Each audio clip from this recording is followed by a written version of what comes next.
on this AyushmanSangam. I would like to thank NHA to give this an opportunity to our state to host such a wonderful event, and which will have a lot of positive and very constructive discussion on future of Ayushman Bharat Digital Mission and Ayushman Bharat PradhanMantriAshman Yojana.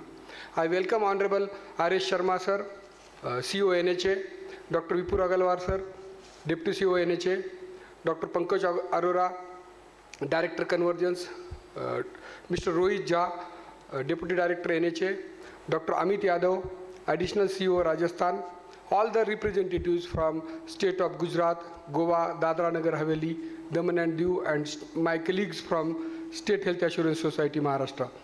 Maharashtra has been one of the brownfield states in the Ayushman Bharat scheme. Sir, we have been implementing our own state's flagship scheme, Mahatma Jyotiba Phule Jan Arogya Yojana, since 2012, and now it is 10th year in our operation. We are very grateful to Government of India to support our endeavor and making Maharashtra as one of the states which started the scheme right from the day Ayushman Bharat was launched, and we are making all our efforts to make this scheme more and more successful. Without waiting much and without taking much of your time, I will request ma'am to say a few words about our scheme and our future plans. Thank you.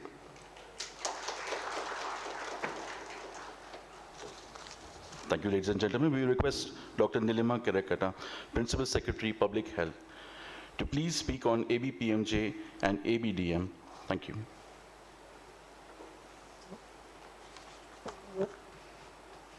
A very good morning to all of you.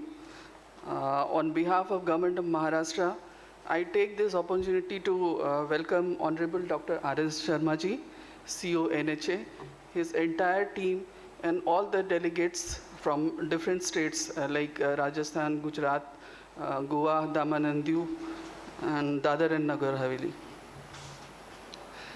Sir, we are truly honored and privileged to have this August gathering here in Pune, and we are very much thankful for giving this opportunity to us.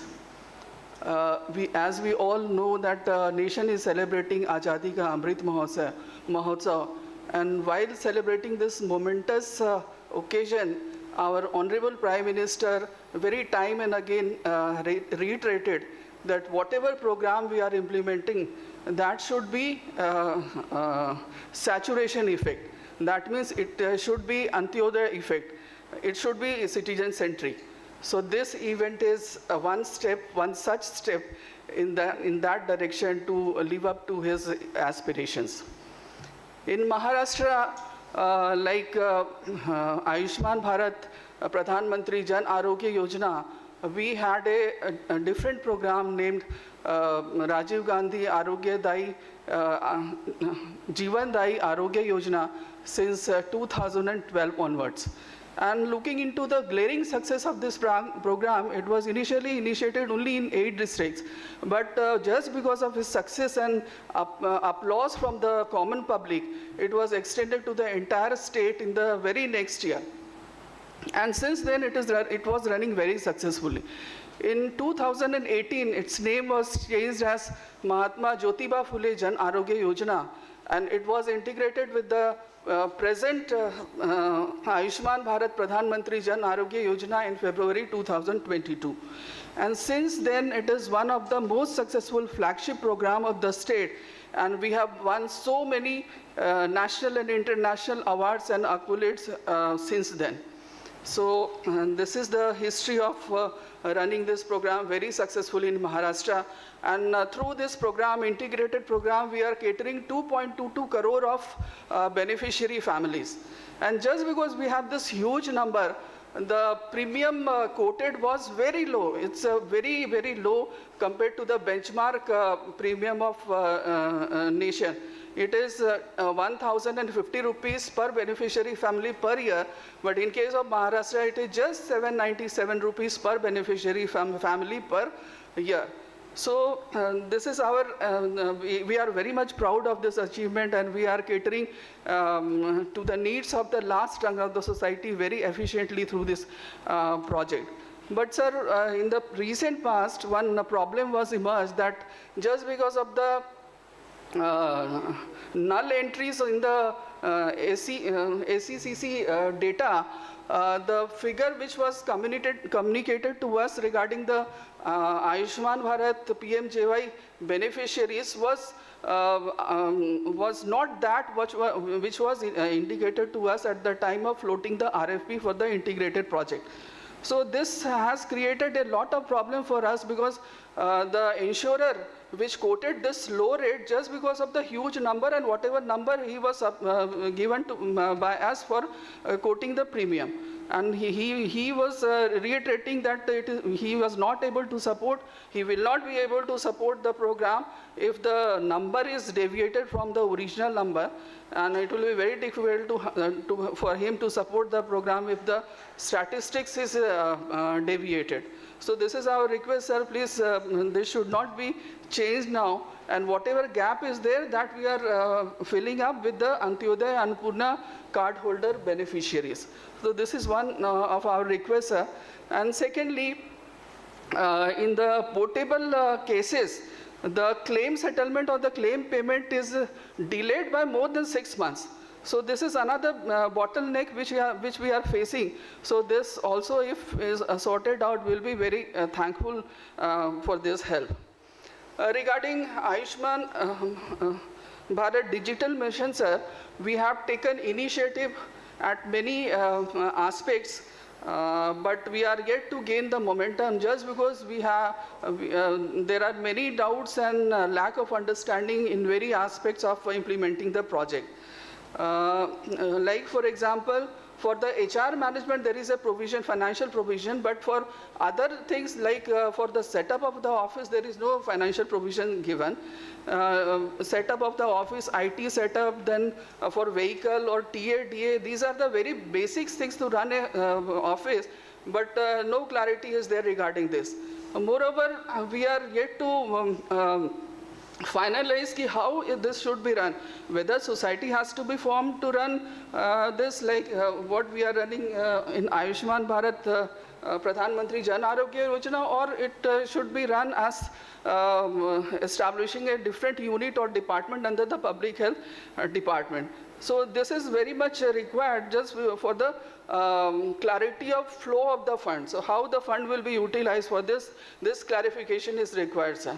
And but we are committed for this because we all know that this is going to provide a very good digital ecosystem for the universal health coverage in very efficient, accessible, affordable, inclusive, timely, safe manner, ensuring security, confidentiality, and privacy of the health-related personal informations.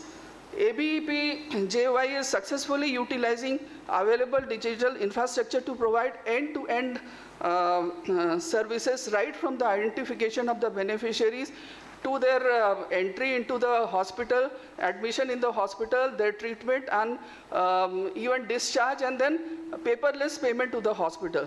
So this is an evidence why we should go for it. And then emerging technologies like artificial intelligence, IoT, machine learning, blockchain, and cloud computing, these are the technologies which provide additional opportunities for more nostalgic, more holistic digital health ecosystem for equitable access to health services, improved health outcomes, and reduced cost. It is now a challenge for us to utilize the technologies in most effective and appropriate manner to optimize outcome. So these are the reasons we understand that for which we are very much committed to take forward the Ayushman Bharat Digital Mission, sir. And we are very much inspired by your leadership and the indelible effort of your entire team for taking forward this mission. And we express extremely our deepest gratitude for whatever has been done from your side. And with this, I extend again a very warm welcome to all of you. Thank you.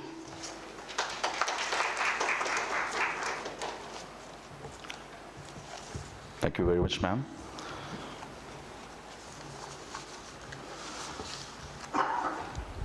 Taking the meeting ahead, I now request Dr. R.S. Sharma, Chief Executive Officer, National Health Authority, to kindly deliver the keynote address on AyushmanSangam and Western Regional Review meeting.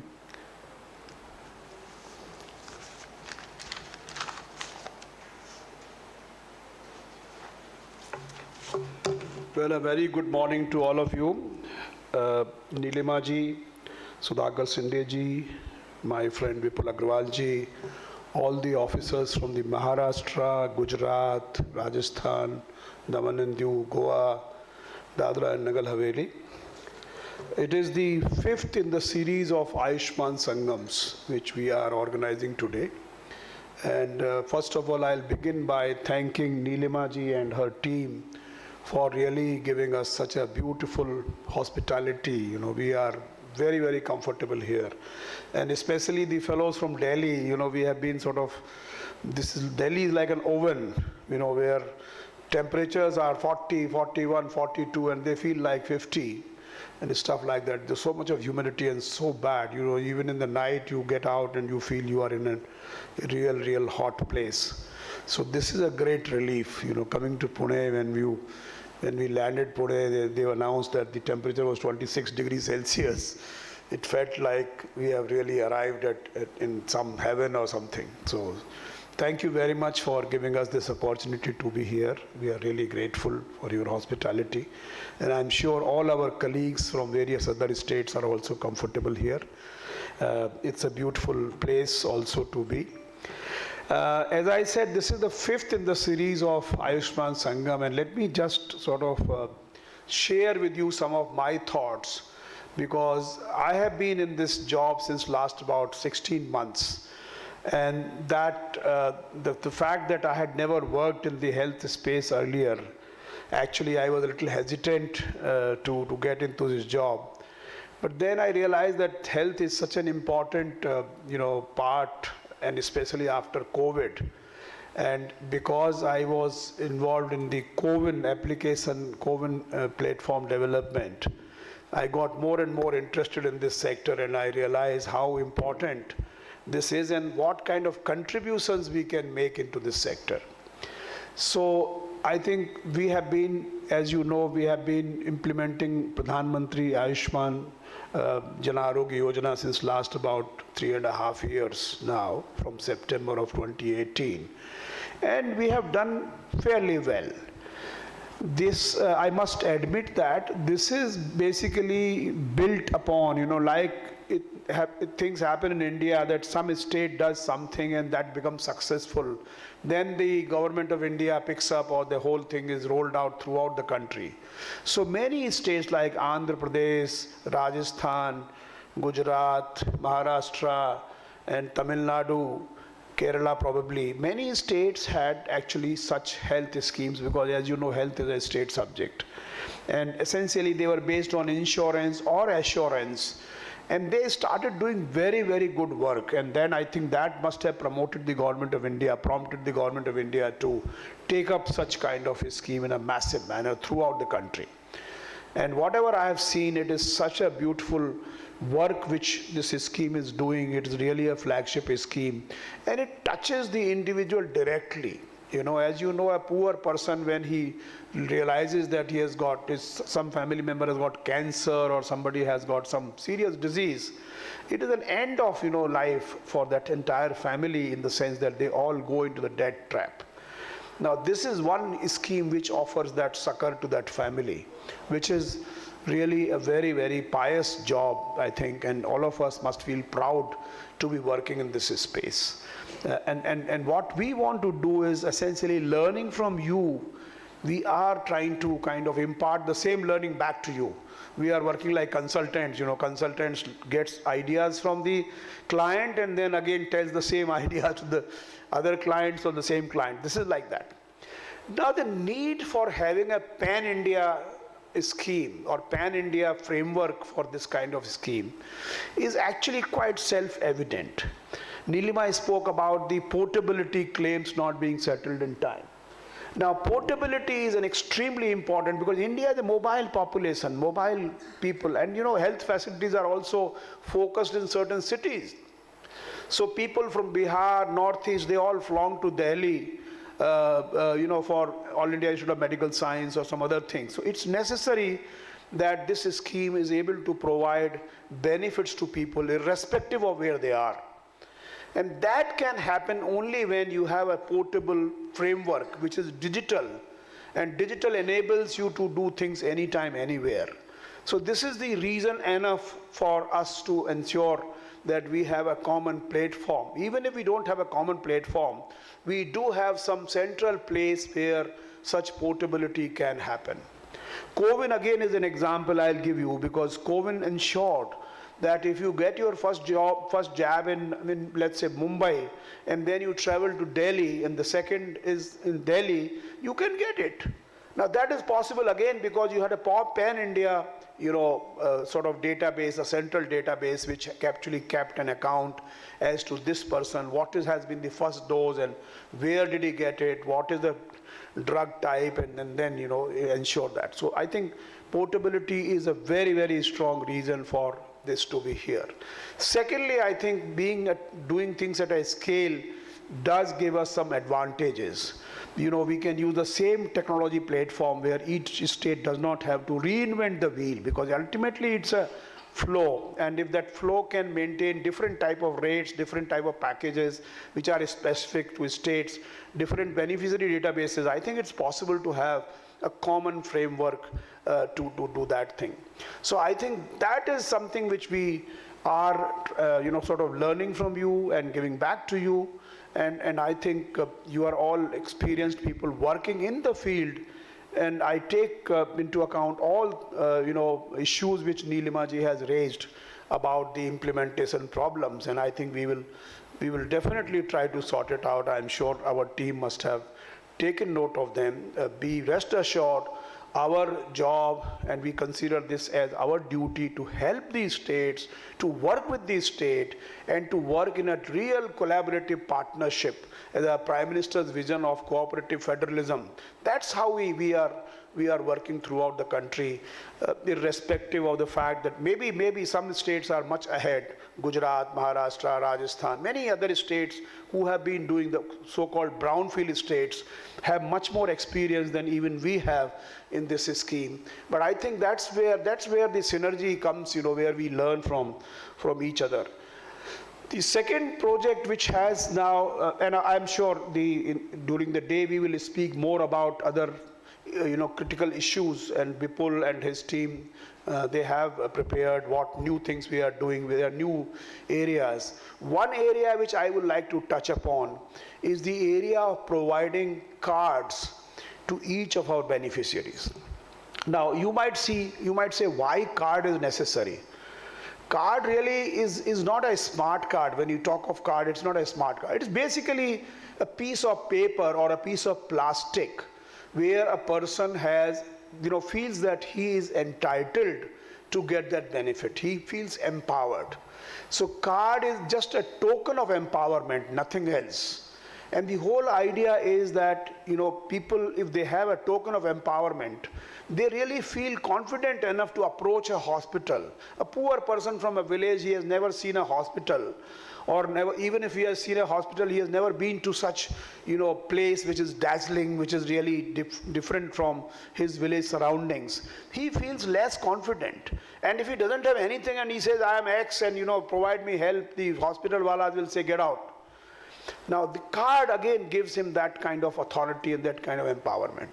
So this is very, very important. Now what we have decided is we had given agencies for card printing. A couple of decisions have been taken. One, many brownfield states are doing, their beneficiary database is much larger than the beneficiary database covered under the SECC or PMJAY. So that's one part. We have said that the SECC database, till the point that you have been able to search, is fine. Thereafter, we will tag the beneficiaries which you are financing, and we will start financing them 60%, as is the rule. So basically, you just create a database which consists of SECC plus the database of your own scheme, and then tell us this is what you have to fund. There will be many other beneficiaries which are beyond this database. That also we will fund the card creation for everybody in case the state agrees.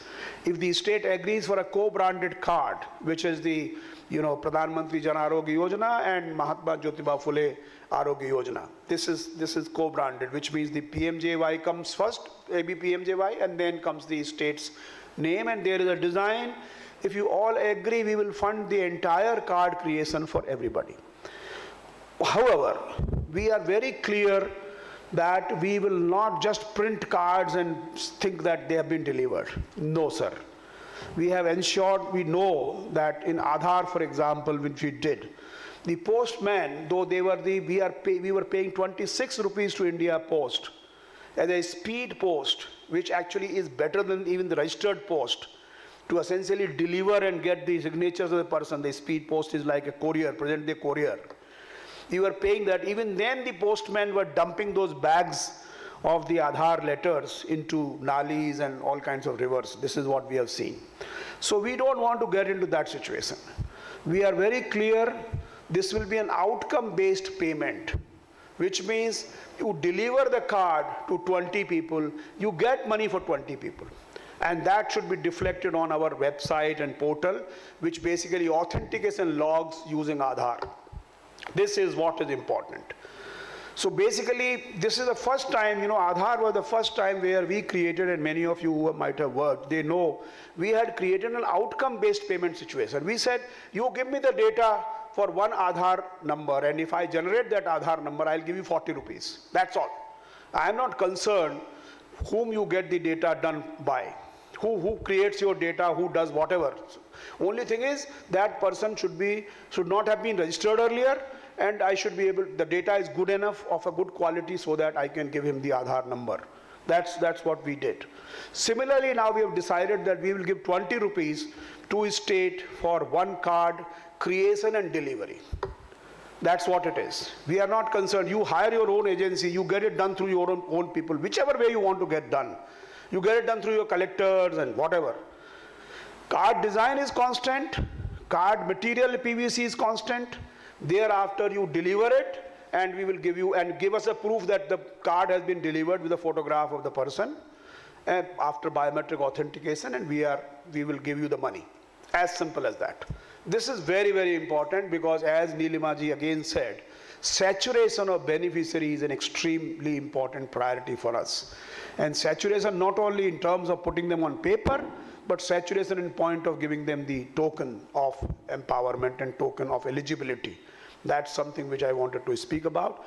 The other issue of Ayushman Bharat Digital Mission is an extremely important, important issue.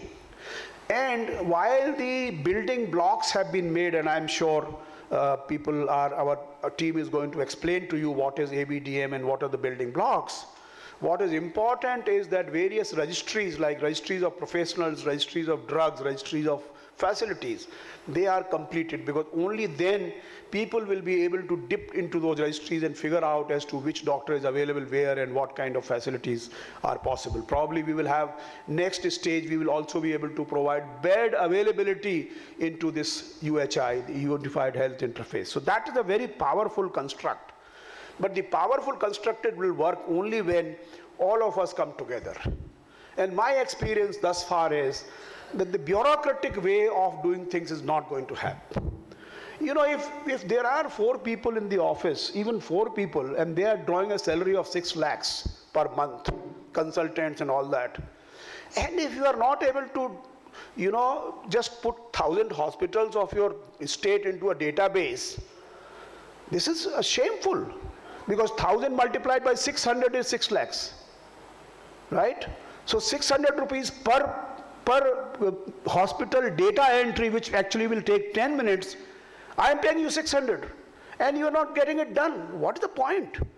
You are not developing a new technology. The technology has been developed. Ultimately, what is important is you should give me some outcome. If you don't give me an outcome, what is the point of my spending the money? So I am very clear. Let it be again outcome based. I will give you this money, you give me 10 hospitals data, I'll give you 1,000 rupees. Finished.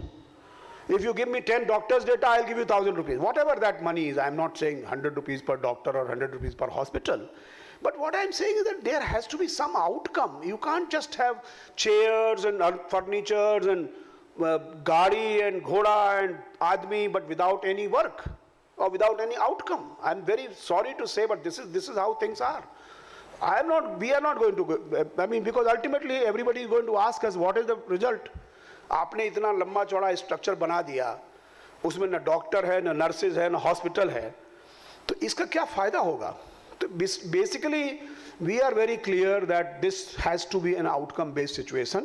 So I want my team to focus on that issue, how, and discuss this with you. I am not saying that I am going to impose this. We are going to discuss with you an MOU kind of situation, basically an agreement between us as to how we are going to take it forward. So kindly come with your thoughts and ideas as to how we can ensure that the initial work of data entry at least is done into the HFR, HPR and other kinds of things. अरे सरकारी जो doctors हैं उनका data entry हम लोग नहीं करा रहे हैं, सरकारी हॉस्पिटल्स का डेटा एंट्री नहीं करा रहे हैं, तो हम किस काम के लिए भाई बैठे हुए हैं यहाँ पे? तो I think that is something which we have to realize. Let me tell you, ABDM is as powerful an idea as Aadhaar is. Aadhaar, I'm sure you will agree, has transformed the service delivery in this country. Similarly, ABDM has the potential to transform the health services delivery in this country in an extremely transparent manner. It will create new jobs, it will create a lot of attractions and a lot of incentives and synergy in various ecosystem partners. That is going to happen, but that is going to happen only when we make it happen, because ABDM is a much more difficult project than Aadhaar. Why? Aadhaar, you had only two ecosystem people. One was the person who was looking for identity. Another was Government of India who was providing identity. And looking for identity, he was not to pay anything. He was getting identity free of cost. So these two people, these two ecosystem fellows, they actually make it work. And we created a framework where incentive alignment was done. I said, I'll give you 40 rupees, you give me data. Then that state says, okay, I'm contracting out. Then they contracted out and they found that they can get it done in 35 rupees in some district, 25 rupees in some other district. They said, all right. They saved that 15 rupees or 10 rupees. That enrollment agency also outsourced it further to the enrollment agent, saying that if you do, I'll give you 5 rupees per enrollment. Machine and computer will be mine, and you do as many as you can. And the fellows were actually enrolling people night, day, everywhere. So this incentive aligned architecture has to come into place. Then it will happen. Now what is happening here, you have laboratories, hospitals, nurses, doctors, all service providers. There are a large number of ecosystem partners. This is a difficult game, but I think once the game starts, it will be an extremely beneficial game for the country, for the service delivery of this country. And I think all of us realize that health is such an important, today in today's part. And we have to provide that health assurance, we have to provide the health to our people, and universal health coverage is one of the ultimate aims and goals of this country. So I think these two programs are extremely important, and I'm sure all of you are all fully committed to these programs. Maybe you are implementing much, much more than what the Government of India is doing. That's okay, but the idea is let us work, let us share. We have no problems if your database is much larger than the one which we co-finance. But then if we learn best practices from you, for example, from Punjab, we learned the fact that the public hospitals were not booking PMJY people. And we learned they had created what is called Beneficiary Facilitation Agency, which actually helped people get into the public, PMJY. And that actually resulted in a lot of money to their hospitals because the Government of India was funding 60%. So such kind of ideas, such kind of things must happen. Green channel payment where we don't delay the payment. These are some of the things which I think we will discuss.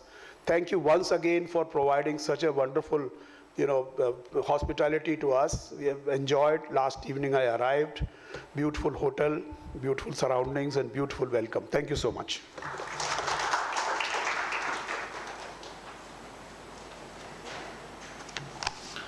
Thank you very much, sir.